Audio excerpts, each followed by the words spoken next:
Do you get sore legs while you're out riding and racing? If you do, I'm going to walk you through the 3 steps that we use with our riders to be able to help them get rid of sore legs so they can actually enjoy their riding a little bit more. So the first thing that I have down is strength. So if your legs are getting sore to the point where you can't stand anymore and you're sitting down on the bike and everything's getting a bit sloppy, it's probably because you don't have the strength, or you don't have the endurance in your legs, or you don't have the strength endurance to be able to do or stand as much as what you'd like them to. So if you think about like a motocross track, you're getting your ass up and down off that seat for say 20 minutes for a race. Or an enduro, you're getting your ass up and down off the seat for 3 hours or more, which is a lot of up and down. So if you take a motocross track and let's say there's 20 corners on an average lap, and you're doing 5 laps. 5 laps, 20 corners each, we're talking 100 times that your ass is getting up and down off that seat. Now, the thing is, your ass isn't just getting up and down off that seat with your body weight, because you're also wrestling the bike around. You're pushing the bike into the ground. The bike's kicking itself around and trying to get into all different spots that you don't want it to, and you're using your legs to constantly push the back wheel into the ground to be able to get the bike moving where you want it to go, and to stop it going from where you don't want it to go. So you're using a lot of energy. So you've got to think about how much your bike weighs, and then think about how much you weigh. So if you weigh 90 kilos, and let's say you're riding a bike that weighs 100 kilos, you add those two together, that's 190 kilos. So you need to wrestle around 190 kilos for a 20-minute motocross race or for a 3-hour enduro.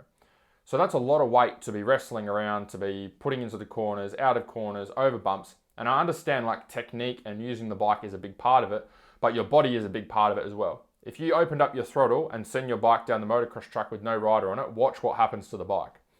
The bike will disappear. If you've ever seen those videos where someone's got the throttle's been stuck and the bike just takes off on its own, the bike doesn't track nicely around the track and tackle all the bumps perfectly. It just kicks and bucks and goes everywhere. And that's because the rider is in large part in control of what's happening with the bike. And that takes a lot of physical strength and fitness. So you need to get yourself stronger. The stronger you can get yourself, the lighter you can get the bike to feel. If you can get the bike to feel lighter, you're going to use less energy on the bike. If you can use less energy on the bike, your legs aren't going to be working as hard. So I want you to imagine this. I want you to imagine you're in the gym and you're doing squats, back squats. So you've got a weight bar on your back and you're doing some squats up and down with the weight. I want you to imagine that the most you can squat with that bar on your back is 50 kilos for 1 rep. Okay, so 50 kilos on the bar for 1 rep is the absolute most that you're capable of doing. You can't do any more weight than that because you're not strong enough. Now let's say we stripped off that weight and we just gave you the empty bar, which is 20 kilos. How many reps do you reckon you could do with that 20 kilos? So if the most you can squat for 1 rep is 50 kilos, how many reps could you do with that empty 20 kilo bar if we just said do as many as you can? Come up with a number. Might be say 15, right? So come up with your own number, or you might agree with my 15. Now, let's say over the next few months, you put a lot of effort into getting stronger. You don't get yourself bigger, you don't put on more muscle, you don't get heavier, you just focus on getting stronger. And you get your squat from 50 kilos up to 100 kilos. So now you can do 100 kilos for 1 rep once. Let's say we did the same thing again and we stripped all the weight off and we just left you there with the 20 kilo bar. How many reps do you reckon you could get out now with that 20 kilo bar? Might say 25, 30 reps, right? So you have a look what's happened there. Your strength endurance has just increased. You've gone from doing 15 reps with a 20 kilo bar to doing 25 or 30 reps with a 20 kilo bar. Without doing a whole heap of cycling, without doing a whole heap of swimming or a whole heap of long distance cardio, you've just focused on getting yourself stronger. So imagine how the bike would feel. Imagine if you can squat the 20 kilo bar twice as much, imagine how many more times you could squat up and down and wrestle the bike around out on the track.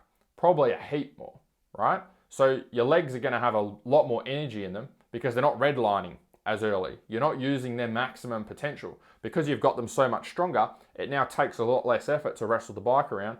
It takes a lot less effort to wrestle the bike around, so you've got heaps more energy in the tank for the rest of the ride, the rest of the race, which means you can ride harder for longer without getting sore legs, which makes it a bit more enjoyable. I was just chatting to a rider actually this morning who was saying like, oh, I thought I had pretty strong legs, and getting his legs stronger he gets sore legs on the bike, but getting his legs stronger wasn't something that came to mind because he was like, oh, I already thought I had strong legs. So it's not about whether your legs are strong or not strong. It's about how strong.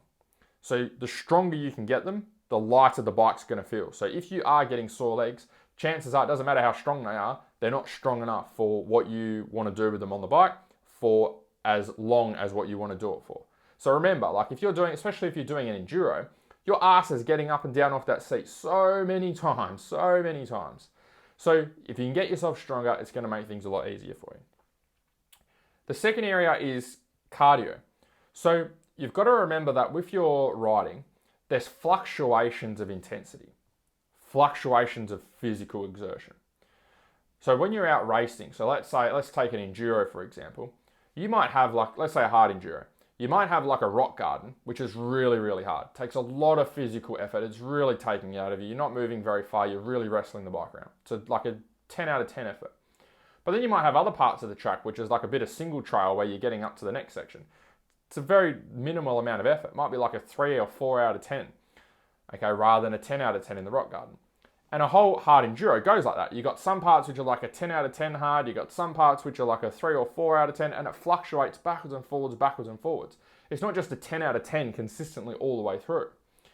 And so the thing that you need to be able to look at there is you need to get your body good at going very hard for short periods of time and then recovering quickly and then going hard again, because that's what it's doing out on the bike. So that's where your interval training comes in. It's using short, sharp bursts of high intensity followed by a little bit of rest. So if you've got a rowing machine, you could do a minute on, a minute off for 10 or 20 minutes. If you are doing running, like go down to the park and do say 50 meter sprints. Sprint for 50 meters, rest for 30 seconds, sprint for 50 meters, rest for 30 seconds. It's getting your body comfortable going hard and then resting and then going hard and then resting. What I used to do when I was racing is I did the opposite. I did a whole heap of swimming. So I raced motocross all the way through, did some enduros, but mostly motocross. And there was 5 years there where I did club level swimming. So I did club level swimming with state level competition swimmers 3 or 4 nights a week for an hour, hour and a half, however long it went for. And we just do Ks and Ks and Ks every week of swimming. And so you would think, if someone can go and do Ks and Ks and Ks of swimming every week for an hour, hour and a half, they'd be pretty fit, right? Like a 15-minute motocross race wouldn't be too hard.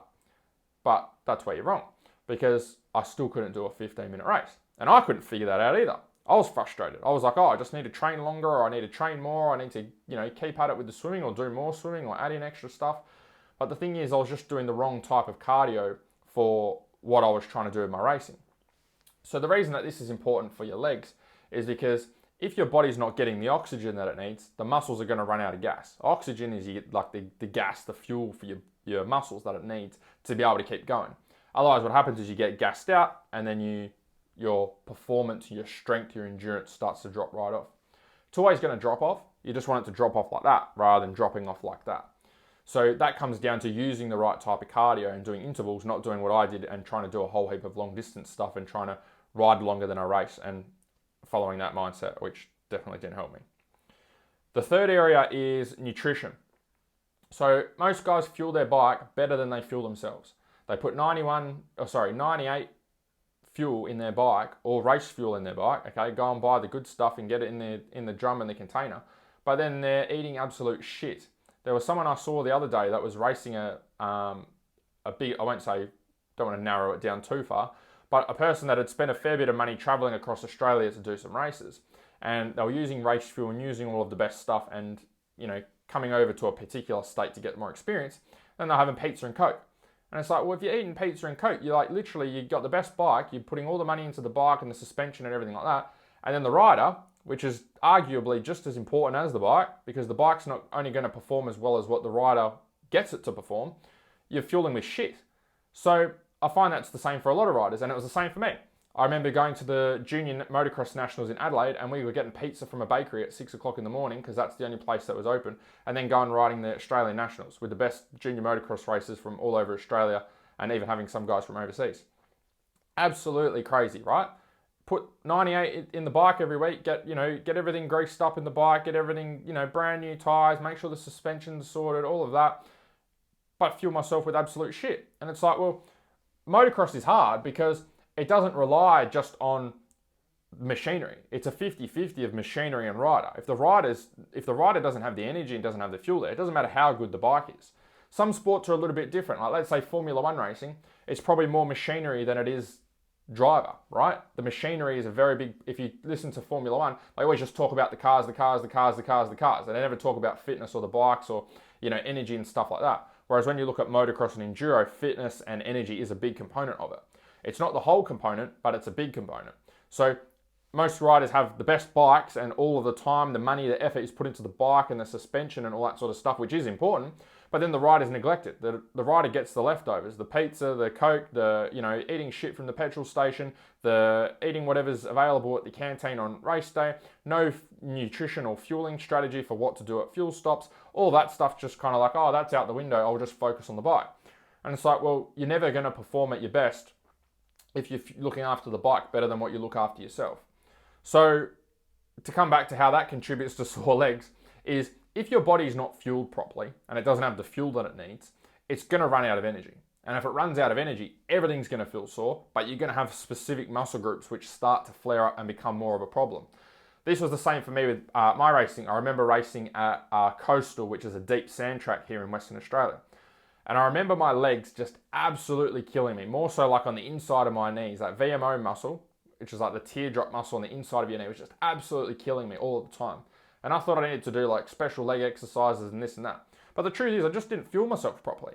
I didn't put the good stuff in my body. Like I'd get to race day, we'd have pancakes in the morning, or have McDonald's on the way to the track, and then I might not eat and then do a few races, and then lunchtime we might have like some burgers and chips, and then that would be it. Sometimes I'd like have 1 or 2 bottles of water. Like there was no strategy or with how I was going to fuel myself. There was strategy with the bike. Oh, make sure you warm the bike up before you go and race. Make sure you get a good gate pick. Let's go and have a look at the lines we're going to pick out on the track. All that stuff was strategized. But the stuff with me, which was just as important as the bike, wasn't strategized at all. It was just any food was good food at that stage. So your body needs fuel to be able to operate. It's like your bike. You put the good fuel in your bike's going to perform well. You put shit in it, it's going to perform like shit. Same goes for your body. So if you want your legs to be able to last longer and not be sore, then you've got to put fuel in the body that it actually needs, that it wants, that it can use to be able to perform at its best. Not just put in whatever's available, because you're going to get inconsistent results. That's the other thing, is like if you don't have a strategy with how you fuel yourself, some days you're going to feel great on the bike and some days you're going to feel shit, and you're not going to know why. You're going to have no idea. And the reason is, some days you might have just you just wing it and you get it right. You just maybe put the right stuff in at the right time, and it was just an accident. But the thing is, you had no idea what you did. There was no planning, no system, so you can't go and replicate it and do it again for every race. And that's one of the big things we work on with our races, is making sure that they've got a clear system. Like they all know, all our Fink guys, all our Haddad guys, all the guys that are racing, they know exactly how to fuel themselves, what to have in the morning, what to have the night before, what to have before races, what to have during fuel stops. They know exactly what to have. Their body's not going to be the problem when they go and race because they know exactly how to fuel it. But again, if you're just guessing, then you're going to have all sorts of problems and you're not going to know how to fix those problems or prevent them from happening in the future because you're just guessing. There's no strategy there at all. Next thing, I thought I was wrapping up the video there, but I'm not. I've got more. Some common thoughts. So there's a couple of things when people do get sore legs. There's a couple of things that come up that people look to for a solution. One of those solutions is suspension. They go, all right, I'm getting sore legs. Maybe it's the suspension and it's not set up properly, or I need to drop 10K on getting, the best Öhlins or White Power to make my bike handle better. Handling of the bike is important, but your body's also important. Okay, it's not one or the other. It's not like, so having shit suspension set up, is it going to make it harder on your body? Yeah, of course it is. But better suspension isn't going to mean that you don't need to do any fitness work or any endurance work or any strength work. It just means it's going to make it a little bit harder. Someone who's really fit and really strong, they will have the fitness and strength there to be able to ride the bike well, even if it's not handling well. I was just watching the interview for Parla for the first round of the Pro Motocross, and Jet Lawrence was, someone asked him a question about the bike not handling well, and he said, yeah, it wasn't handling very well, but I had to use my strength to be able to overcome it, to be able to win anyway. He won both motos. Even though his bike wasn't set up perfectly as he needed it, he had the strength and fitness there to be able to overcome the suspension not being dialed in at 100%, and to be able to ride anyway. He didn't get to the end and go, oh yeah, I got sore legs and sore arms because the bike wasn't bang on, so that's why I didn't perform well. The strength and fitness there was able to overcome that poor or the setup not being as he needed it. So you don't need to have a $10,000 bloody suspension set up to not feel pain in your legs. Yes, you need the bike set up, but a large part of it is you need your body set up. It's not always about the bike. The other thing is riding technique. A lot of people come back to go, oh, getting sore legs because I'm not riding properly and I'm not in the right position, I'm not this and not that. That's also true. Technique is important, and technique will mean that you use less energy and less strength when you're out on the bike. The problem is, if you don't have the strength and fitness there, you're not going to be able to hold those positions and be in those positions for as long as what you need to be. That's why I hear from a lot of riders, they go, oh yeah, like I was riding well at the start and then I start sitting down more and then I start sitting down more and I make more mistakes and I make more mistakes and I ride slower and I have more crashes and everything just gets worse and worse. You use more and more energy as you keep riding because you keep making more and more mistakes and you're not riding the bike properly. But that doesn't, yes, technique is important, but there's a part where you need to learn technique, and then there's also a part where you need fitness, strength, and endurance to maintain that technique all the way through the race. You can't just do technique, do a million riding schools, and then expect to be able to hold those positions for 20-minute motocross races or 3-hour enduros if you don't have the strength and fitness. What will happen is you'll start off using those skills at the start, and then the minute you get fatigued, the minute your legs get sore, all of that shit goes out the window. You don't even remember it. That's why you're sitting down at the end of the race rather than actually being able to push hard and ride how you know you can ride.